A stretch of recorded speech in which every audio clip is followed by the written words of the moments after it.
Can iterators be reset in Python? Can I reset an iterator/generator in Python? I am using iterator and would like to reset it to the beginning of the file.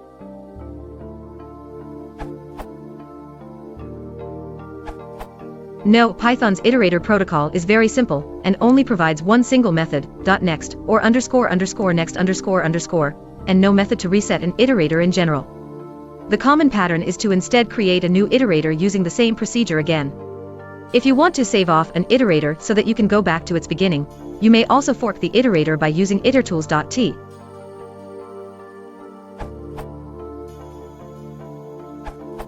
If you have a CSV file named blah.csv that looks like, you know that you can open the file for reading and create a iterator with. Then, you will be able to get the next line with reader.next, which should output. Using it again will produce. However, at this point if you use blah.seek 0, the next time you call reader.next, you will get again. This seems to be the functionality you're looking for. I'm sure there are some tricks associated with this approach that I'm not aware of, however. Brian suggested simply creating another iterator. This won't work if your first reader is halfway through reading the file, as your new reader will have unexpected keys and values from wherever you are in the file.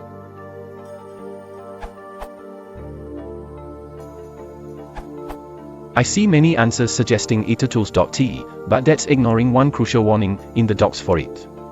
This itertool may require significant auxiliary storage, depending on how much temporary data needs to be stored. In general, if one iterator uses most or all of the data before another iterator starts, it is faster to use list instead of t. Basically, t is designed for those situations where two or more clones of one iterator, while getting out of sync with each other, don't do so by much, rather, they say in the same vicinity, a few items behind or ahead of each other. Not suitable for the ops problem of redo from the start. L equals list, iterator, ... on the other hand, is perfectly suitable, as long as the list of dicts can fit comfortably in memory. A new iterator from the start, very lightweight and low overhead, can be made at any time with iter, L, and used in part or in whole, without affecting new or existing ones. Other access patterns are also easily available.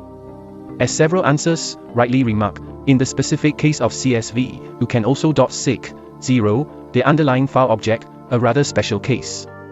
I'm not sure that's documented and guaranteed, though it does currently work. It would probably be worth considering only for truly huge CSV files, in which the list I recommend as the general approach would have too large a memory footprint.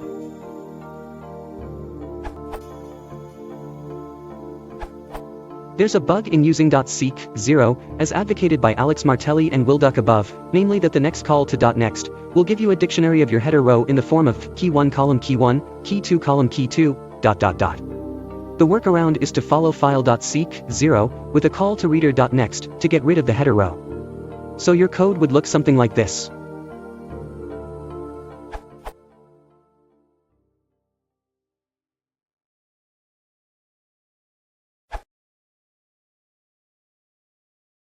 If you want to support the channel, please consider liking and subscribing.